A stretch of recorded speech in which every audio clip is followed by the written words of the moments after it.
Seção 2ª. Do Supremo Tribunal Federal. Art. 101. O Supremo Tribunal Federal compõe-se de 11 ministros, escolhidos dentre cidadãos com mais de 35 e menos de 70 anos de idade, de notável saber jurídico e reputação ilibada. Parágrafo único.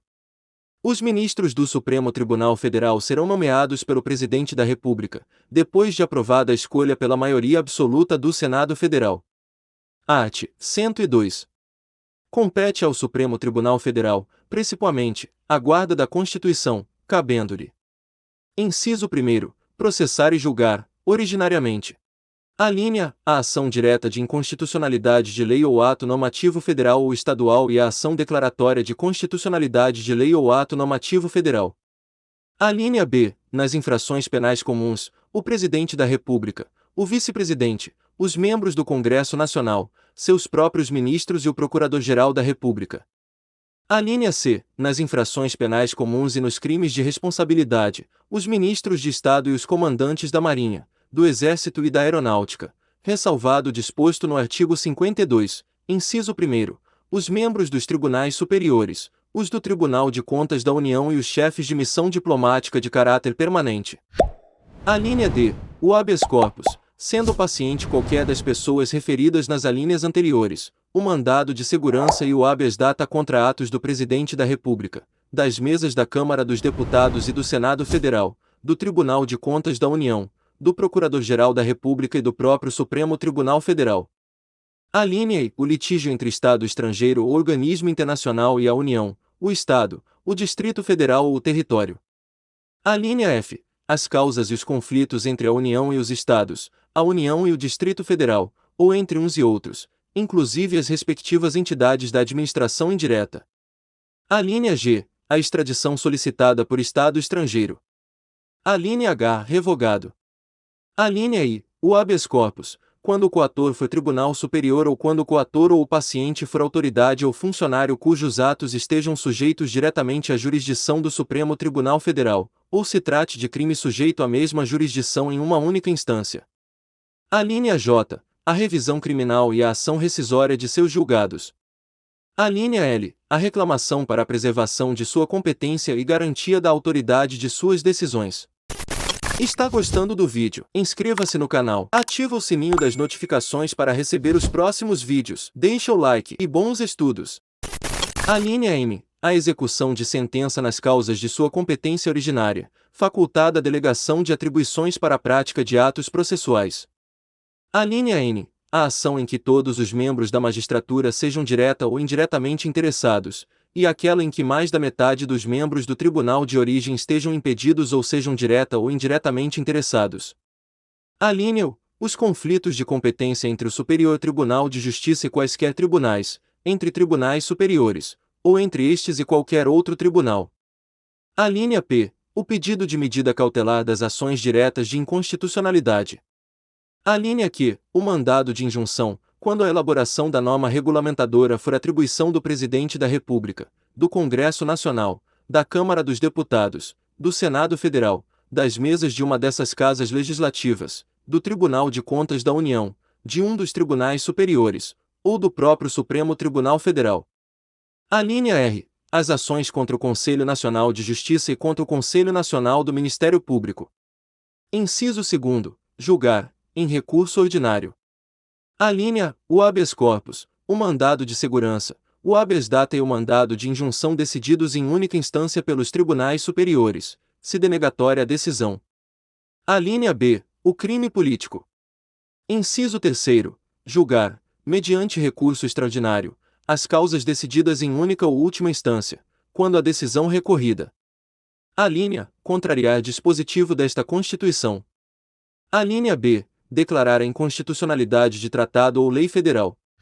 Alínea C. Julgar válida lei ou ato de governo local contestado em face desta Constituição.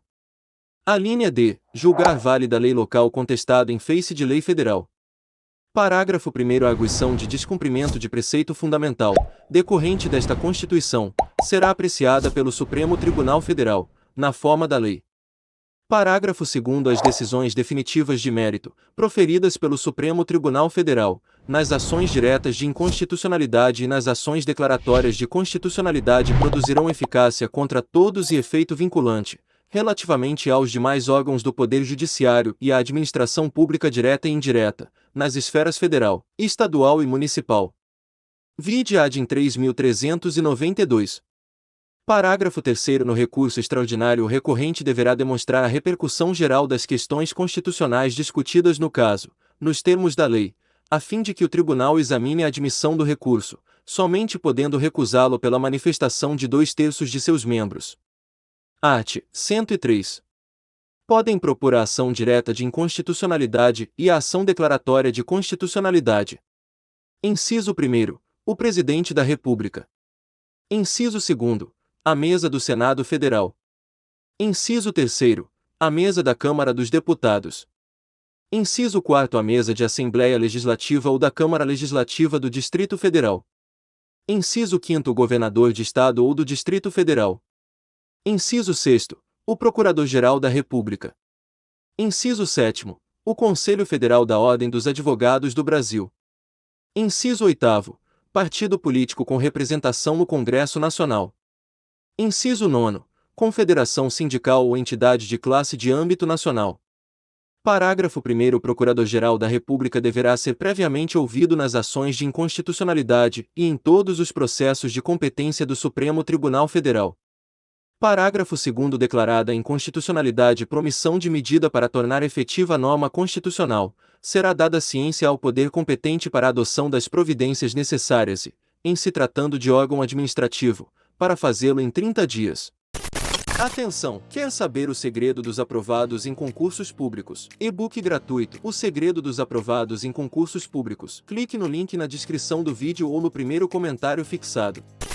Parágrafo 3º. Quando o Supremo Tribunal Federal apreciar a inconstitucionalidade, em tese, de norma legal ou ato normativo, citará, previamente, o Advogado-Geral da União, que defenderá o ato ou texto impugnado.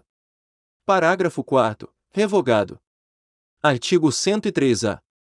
O Supremo Tribunal Federal poderá, de ofício ou por provocação, mediante decisão de 2/3 dos seus membros, após reiteradas decisões sobre matéria constitucional, aprovar súmula que, a partir de sua publicação na imprensa oficial, terá efeito vinculante em relação aos demais órgãos do Poder Judiciário e à administração pública direta e indireta, nas esferas federal, estadual e municipal, bem como proceder à sua revisão ou cancelamento, na forma estabelecida em lei. Parágrafo 1º. A súmula terá por objetivo a validade, a interpretação e a eficácia de normas determinadas, acerca das quais haja controvérsia atual entre órgãos judiciários ou entre esses e a administração pública que acarrete grave insegurança jurídica e relevante multiplicação de processos sobre questão idêntica. Parágrafo 2º. Sem prejuízo do que vier a ser estabelecido em lei, a aprovação, revisão ou cancelamento de súmula poderá ser provocada por aqueles que podem propor a ação direta de inconstitucionalidade. Parágrafo 3º. Do ato administrativo ou decisão judicial que contrariar a súmula aplicável ou que indevidamente aplicar, caberá reclamação ao Supremo Tribunal Federal que, julgando-a procedente, anulará o ato administrativo ou cassará a decisão judicial reclamada, e determinará que outra seja proferida com ou sem a aplicação da súmula, conforme o caso. Artigo 103-B. O Conselho Nacional de Justiça compõe-se de 15 membros com mandato de 2 anos, admitida uma recondução, sendo: Inciso 1º, o Presidente do Supremo Tribunal Federal. Inciso 2º, um Ministro do Superior Tribunal de Justiça, indicado pelo respectivo tribunal. Inciso 3º, um Ministro do Tribunal Superior do Trabalho, indicado pelo respectivo tribunal. Inciso 4º, um Desembargador de Tribunal de Justiça, indicado pelo Supremo Tribunal Federal. Inciso 5º, um Juiz Estadual, indicado pelo Supremo Tribunal Federal. Inciso 6º, um Juiz de Tribunal Regional Federal, indicado pelo Superior Tribunal de Justiça. Inciso 7º, um Juiz Federal, indicado pelo Superior Tribunal de Justiça. Inciso 8º, um Juiz de Tribunal Regional do Trabalho, indicado pelo Tribunal Superior do Trabalho. Inciso 9º, um Juiz do Trabalho, indicado pelo Tribunal Superior do Trabalho. Inciso 10º, um membro do Ministério Público da União, indicado pelo Procurador-Geral da República. Inciso 11º. Um membro do Ministério Público Estadual, escolhido pelo Procurador-Geral da República dentre os nomes indicados pelo órgão competente de cada instituição estadual. Inciso 12º. 2 advogados, indicados pelo Conselho Federal da Ordem dos Advogados do Brasil. Inciso 13º. 2 cidadãos, de notável saber jurídico e reputação ilibada, indicados um pela Câmara dos Deputados e outro pelo Senado Federal. Parágrafo 1º. O Conselho será presidido pelo Presidente do Supremo Tribunal Federal e, nas suas ausências e impedimentos, pelo Vice-Presidente do Supremo Tribunal Federal. Parágrafo 2º. Os demais membros do Conselho serão nomeados pelo Presidente da República, depois de aprovada a escolha pela maioria absoluta do Senado Federal. Parágrafo 3º. Não efetuadas, no prazo legal, as indicações previstas neste artigo, caberá a escolha ao Supremo Tribunal Federal. Parágrafo 4º. Compete ao Conselho o controle da atuação administrativa e financeira do Poder Judiciário e do cumprimento dos deveres funcionais dos juízes, cabendo-lhe, além de outras atribuições que lhe forem conferidas pelo Estatuto da Magistratura. Inciso 1º. Zelar pela autonomia do Poder Judiciário e pelo cumprimento do Estatuto da Magistratura, podendo expedir atos regulamentares, no âmbito de sua competência, ou recomendar providências. Atenção! Plano de estudos personalizado para seu concurso, com apostilas completas, questões atualizadas, simulados preparatórios, PDF, artigos, livros e muito mais. Clique no link na descrição do vídeo, no primeiro comentário. Inciso 2º. Zelar pela observância do artigo 37 e apreciar, de ofício ou mediante provocação, a legalidade dos atos administrativos praticados por membros ou órgãos do Poder Judiciário, podendo desconstituí-los, revê-los ou fixar prazo para que se adotem as providências necessárias ao exato cumprimento da lei, sem prejuízo da competência do Tribunal de Contas da União. Inciso 3º. Receber e conhecer das reclamações contra membros ou órgãos do Poder Judiciário, inclusive contra seus serviços auxiliares, serventias e órgãos prestadores de serviços notariais e de registro que atuem por delegação do poder público ou oficializados, sem prejuízo da competência disciplinar e correicional dos tribunais, podendo avocar processos disciplinares em curso, determinar a remoção ou a disponibilidade e aplicar outras sanções administrativas, assegurada a ampla defesa. Inciso 4º. Representar ao Ministério Público, no caso de crime contra a administração pública ou de abuso de autoridade. Inciso 5º. Rever, de ofício ou mediante provocação, os processos disciplinares de juízes e membros de tribunais julgados há menos de um ano. Inciso 6º. Elaborar semestralmente relatório estatístico sobre processos e sentenças prolatadas, por unidade da Federação, nos diferentes órgãos do Poder Judiciário. Inciso 7º. Elaborar relatório anual, propondo as providências que julgar necessárias, sobre a situação do Poder Judiciário no país e as atividades do Conselho, o qual deve integrar mensagem do Presidente do Supremo Tribunal Federal a ser remetida ao Congresso Nacional, por ocasião da abertura da sessão legislativa. Parágrafo 5º. O ministro do Superior Tribunal de Justiça exercerá a função de ministro corregedor e ficará excluído da distribuição de processos no tribunal, competindo-lhe, além das atribuições que lhe forem conferidas pelo Estatuto da Magistratura, as seguintes. Inciso 1º. Receber as reclamações e denúncias, de qualquer interessado, relativas aos magistrados e aos serviços judiciários. Inciso 2º. Exercer funções executivas do Conselho, de inspeção e de correição geral. Inciso 3º. Requisitar e designar magistrados, delegando-lhes atribuições, e requisitar servidores de juízos ou tribunais, inclusive nos Estados, Distrito Federal e territórios. Parágrafo 6º. Junto ao Conselho oficiarão o Procurador-Geral da República e o Presidente do Conselho Federal da Ordem dos Advogados do Brasil. Parágrafo 7º. A União, inclusive no Distrito Federal e nos territórios, criará ouvidorias de justiça, competentes para receber reclamações e denúncias de qualquer interessado contra membros ou órgãos do Poder Judiciário, ou contra seus serviços auxiliares, representando diretamente ao Conselho Nacional de Justiça.